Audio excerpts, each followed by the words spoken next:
Several centuries ago, explorers set sail across the oceans. The explorers were in search of spices.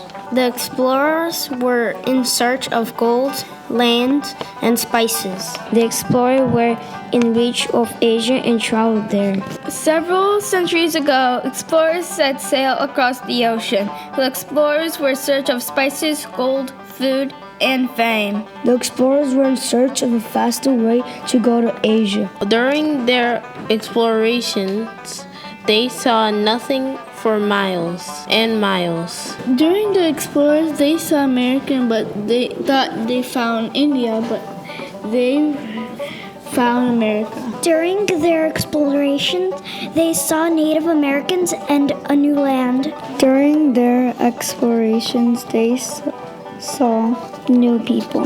They meant the Native Americans. Some of these explorers found lands that they had not known existed before. While some people would travel back to their homeland, others decided to stay. People who stayed began building new communities. To do this, they found resources to help create their community. They used to cut down the trees. They built houses and killed animals for food. People who stayed began building new communities. To do this, they collected resources. New communities and people grew, and they became known as colonies. A colony is a group of settlers. In the colonies, people would trade, hunt, chop down trees, harvest, and get water. In the colonies, people would make a house and get food. In the colonies, people would find stuff that would help the colonists live. In the colonies, people would gather items to make food, blankets, pillows, houses, and clothes. What was life like in the colonies? Life in the colonies was good because everybody was fair and did not fight that much. Life in the colonies was good because everyone worked together. What was life like in the colonies? Life in the colonies was good because they had George Washington. Life in the colonies was good because it was very simple and they grew all their food, which means all the food was organic. Life in the colonies was good because in the colonies there were small towns and everybody knew each other. What was life like in the colonies? Life in the colonies was good because before people had good lives, no taxes until King George III did. Life in the colonies was difficult because in the beginning they had no freedom. Life in the colonies was difficult because they had slavery and they were ruled by King George III. Life in the colonies was difficult because they had to pay a lot of tax and they did not have freedom. Life in the colonies was difficult because everyone had to work all day to get food. Life in the colonies was difficult because there were redcoats everywhere.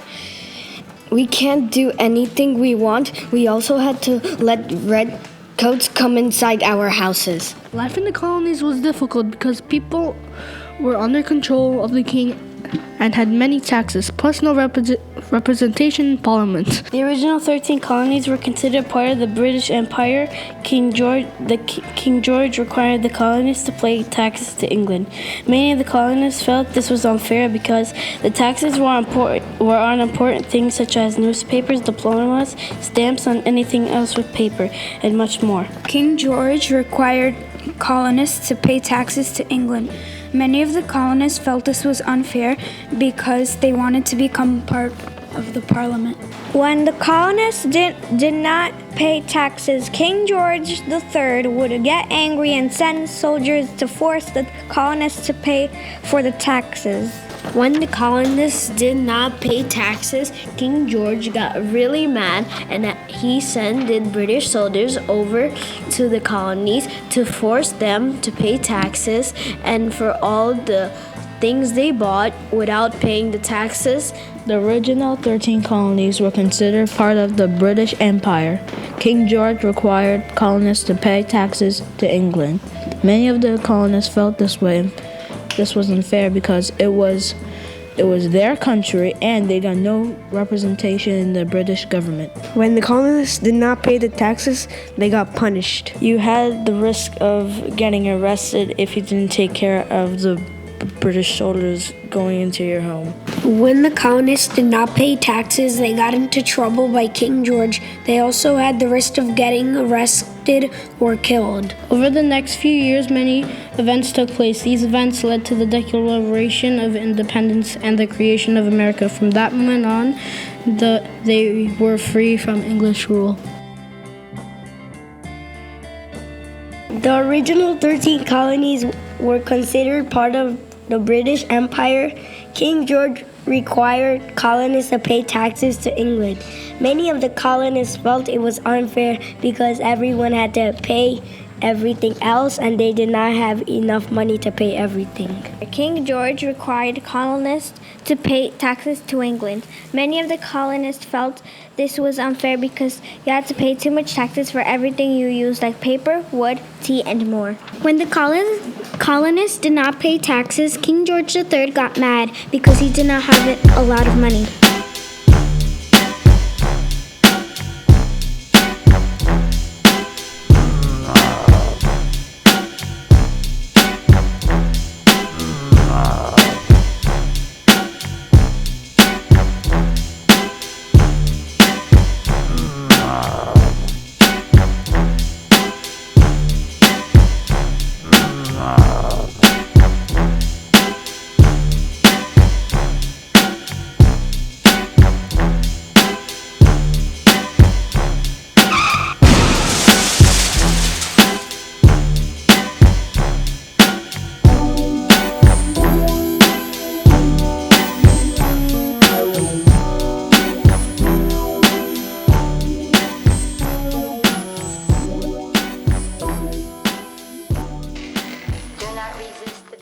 Boston was already enraged before the British came. This was due to their preposterous taxes and acts, the British sending foreign troops on their land. That just punched it beyond the line of tolerance. March 5th, 1770, names being called, snowballs being thrown at soldiers, ice, oyster shells, and even a stick screaming at the soldiers to a fire, taunting them. I dare you to fire! You dare not! I dare you, get up! Stop texting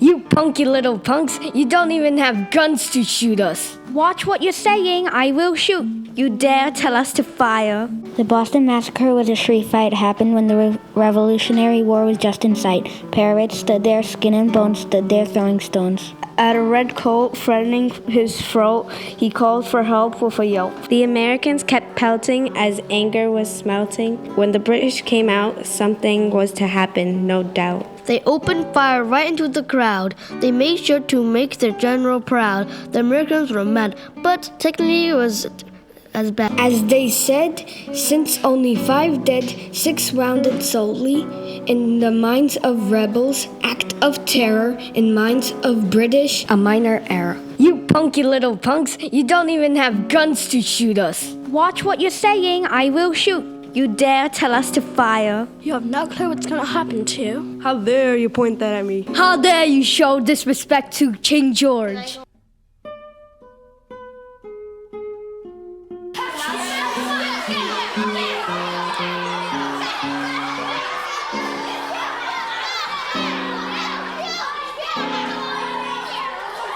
Unarmed people and citizens, the British soldier was given the order to fire. This, however, was far from the truth. But this was the way he wanted it. To stir up more hatred, more anger against the British. Perfect, just perfect. The stick was thrown and struck a soldier upon the breast. His gun was discharged when falling down. After that, more shots came, shot right into the rioting crowd. Smoke filled the air, making it hard to see. Screaming heard from all around, the bodies fall 1, 2, and 3, falling lifeless as hit the ground, blood-stained snow as if to show that something bad has happened. As smoke cleared into the sky, 5 people were left dead. Some were left wounded. Cries from the suffering clearly heard. Their groans of agony piercing the stillness. Murders, murders, they cried. No one will forget that terrible night.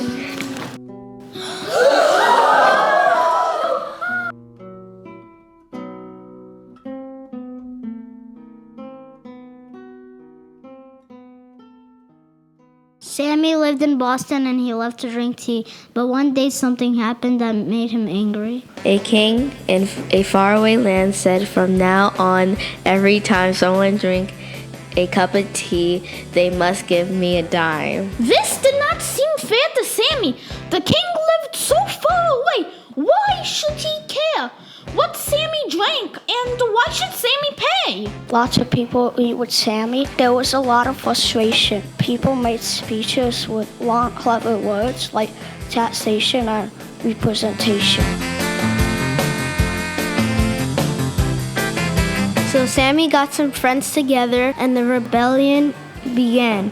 They knew where the king kept his tea, and they came up with a plan. Sammy was a little worried that they would be recognized, so they dressed up as Red Indians and then they went out to disguise. The tea was kept on 3 ships docked in the harbor. The ships were called the Dartmouth, the Beaver, and the Eleanor. They climbed aboard the Dartmouth first and quickly found the tea. They found hundreds of boxes and threw them in the sea. Next, they boarded the Beaver and found where the tea was stored.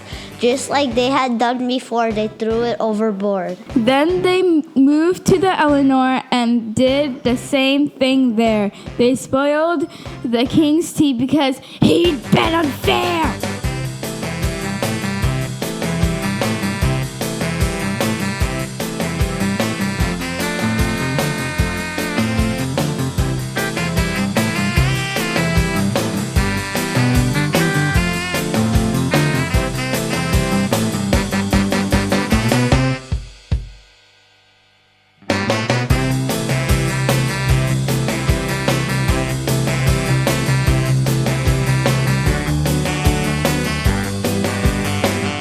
They hadn't wanted to steal the tea because stealing things is wrong. They wanted to teach the king a lesson. That was the plan all along. The next day, everyone was talking about the tea that Sammy had drunk, that sunk. They called it the Boston Tea Party, even though no tea had been drunk.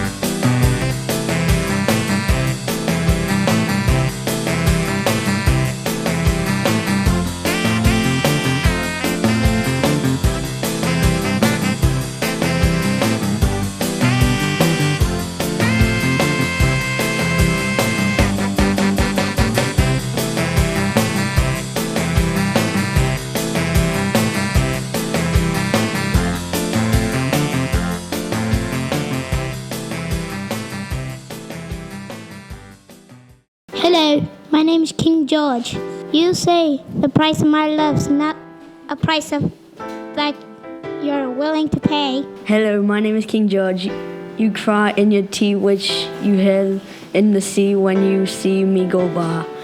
Remember, we made an arrangement when you went away. Now you're making me mad. Remember, despite our estrangement, I'm your man. You'll be back. Soon you'll see. You'll remember you belong to me. You'll be back. Time will tell. You'll remember that I served you well. Oceans rise, empires fall. We have seen each other through it all. And when push comes to shove, I will send a fully armed battalion to remind you of my love. You'll be back like before. I'll win the fight, and win the war. For your love, for your praise.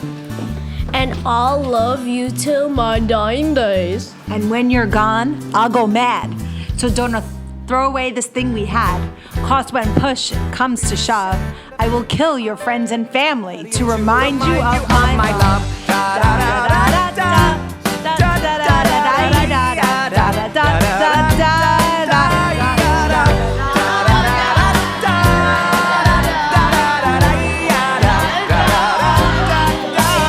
You say our love is true.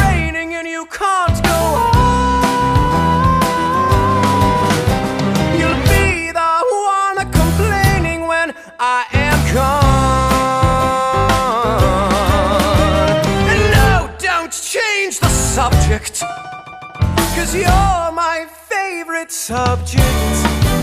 My sweet, submissive subject. My loyal, royal subject. Forever and ever and ever and ever and ever.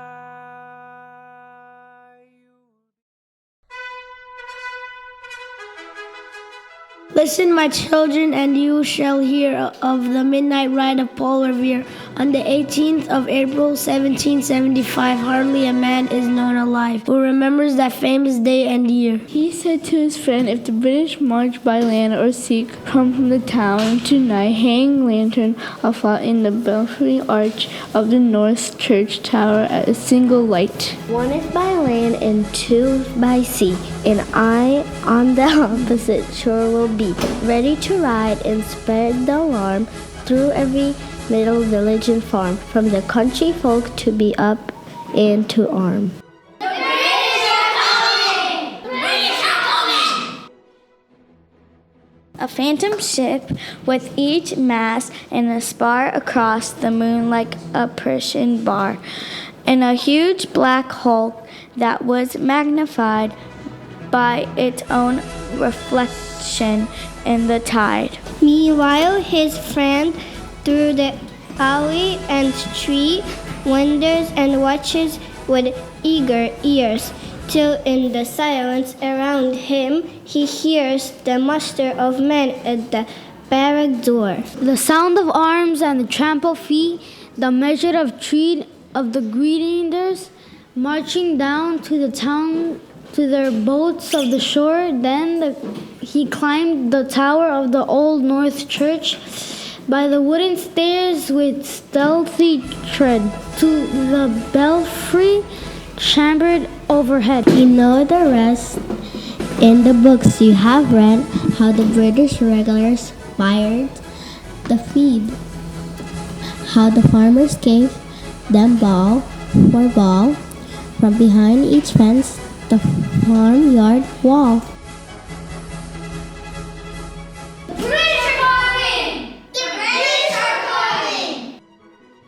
Chasing the redcoats down the lane, then crossing the fields to arrange again under the trees at the turn of the road, and only pausing to fire the lot. For born on the night wind of the past, through all our history to the last, in the hour of darkness and peril and need, the people will waken and listen to hear the hurrying hoofbeats of the steed and the midnight message of Paul Revere.